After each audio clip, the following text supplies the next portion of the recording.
పదిహేనవ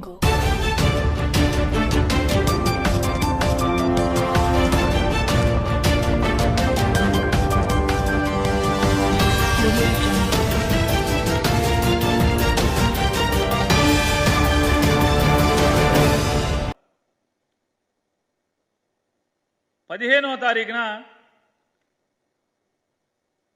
విఆర్ఓ గారు ఏది Palvai gate polling station number 202 presiding officer గారు విఆర్ఓ గారు ఒక రిపోర్ట్ పంపిస్తారు పోలీస్ స్టేషన్కి.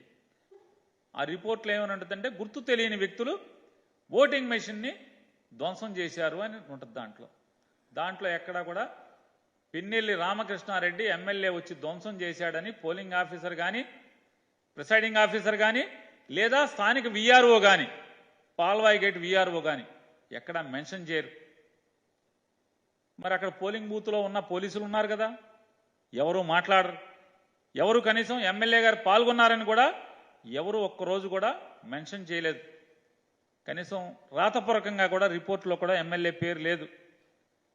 మరి ఇంకొక ముఖ్యమైన విశేషం అందరూ గమనించాల్సింది, ఏదైతే ఇవాళ పాల్వాయి గేటులో పోలింగ్ స్టేషన్ నెంబర్ 202లో MLA Pinnelli Ramakrishna Reddy garu polling machine ఏదో ధ్వంసం చేశారని చెప్పని ఇవాళ పేపర్లు టీవీలు అల్లరి చేస్తున్నాయో, అక్కడ పోలింగ్ ఏమన్నా ఆగిందా?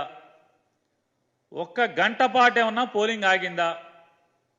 నమోదు అవ్వాలి కదా, పోలింగ్ ఆఫీసరు పోలీసులు రికార్డ్ చేయాలి కదా. ఇదిగో ఇన్ని గంటల నుంచి ఇన్ని గంటల వరకు పోలింగ్ ఆగిపోయింది. ఆగిందా? నమోదయ్యిందా? రికార్డ్ అవ్వాలి కదా.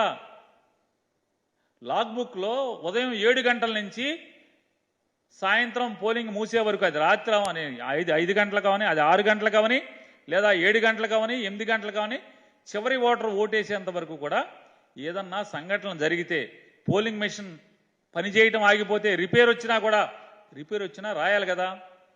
రాశారా?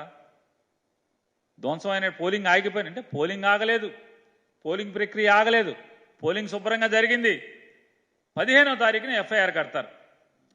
15వ తారీఖున ఎఫ్ఐఆర్ ఎవరి ద్వారా ఏమని కడతారు? గుర్తు తెలియని వ్యక్తులు వచ్చి పోలింగ్ మెషిన్ని ధ్వంసం చేశారు అని చెప్పని. ఎవరు? విఆర్ఓ గారును ప్రిసైడింగ్ ఆఫీసర్ గారు. కానీ ఎప్పుడు కట్టాలి? మెషిన్ ధ్వంసం అయితే ఏ తారీఖున కట్టాలి? 13వ తారీఖునే కదా కట్టాల్సింది. అదే రోజు సంఘటన జరిగిన వెంటనే కదా. రూట్ ఆఫీసర్ ఏమయ్యాడు? రూట్ ఆఫీసర్ రావాలి కదా. ధ్వంసం అవగానే ప్రిసైడింగ్ ఆఫీసర్ రూట్ ఆఫీసర్కి ఆర్ఓకి కంప్లైంట్ చేయాలి కదా. జిల్లా ఎన్నికల అధికారి కంప్లైంట్ చేయాలి కదా. వెంటనే పోలీసు రావాలి కదా, ఎస్పీ రావాలి కదా. ఎవరు రారు. ఎవరి దగ్గర రికార్డ్ అవ్వదు, ఎవరి దగ్గర రిజిస్టర్ అవ్వదు.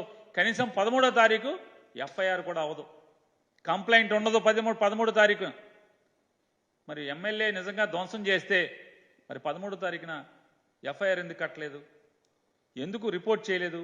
పోలింగ్ ఆగినట్టుగా ఎక్కడా కూడా మీ లాగ్బుక్లో, ఆ ప్రిసైడింగ్ ఆఫీసర్ లాగ్బుక్లో ఎందుకని నోట్ చేసుకోలేదు? పోనీ టీడీపీ ఏజెంట్లు ఏమన్నా కంప్లైంట్ చేశారా?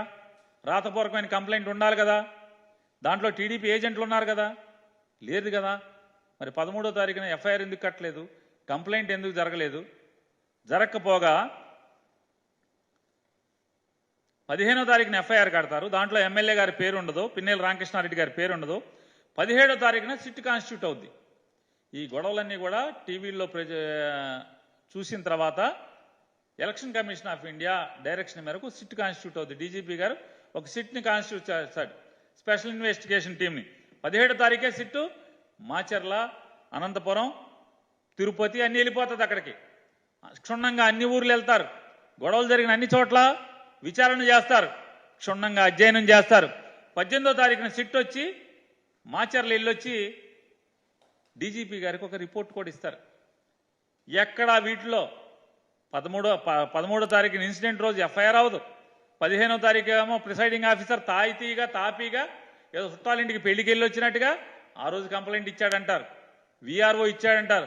దాంట్లో గుర్తు తెలియని వ్యక్తులు అంటారు. అంటే ఎమ్మెల్యే ఎవడో తెలీదా? విఆర్ఓకి ఎమ్మెల్యే ఎవడో తెలీదా?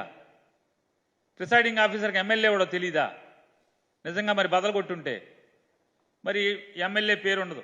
17వ తారీఖు సిట్ వెళ్ళింది కదా, మరి ఐపీఎస్ ఆఫీసర్లేగా ఏదోటి అక్కడ ఏం జరిగిందో పగలేద్దామనే కదా వెళ్ళారు. మరి ఎమ్మెల్యే వీళ్ళు సిట్ వెళ్తే ఎమ్మెల్యే పేరు ఏమన్నా దాంట్లో జరిగింది ఎవరన్నా చెప్పారా? కొన్ని సిట్టోళ్ళు వచ్చి 18వ తారీఖున డీజీపీకి ఇచ్చినట్టు దాంట్లో ఇట్లా ఎమ్మెల్యే మెషిన్ బాధ కొట్టాడండి అని చెప్పిన ఎప్పుడు ఆ దాంట్లో చెప్పారా? మీడియాకి కూడా మీ అందరికీ కూడా సిట్ వాళ్ళు మీకు ఒక ఇది ఇచ్చారు. వాళ్ళు గమనించినటువంటి డీజీపీకి ఇచ్చినటువంటి ప్రిలిమినరీ రిపోర్ట్లో ఏమేమి అంశాలు ఉన్నాయో మీకు ఇచ్చారు.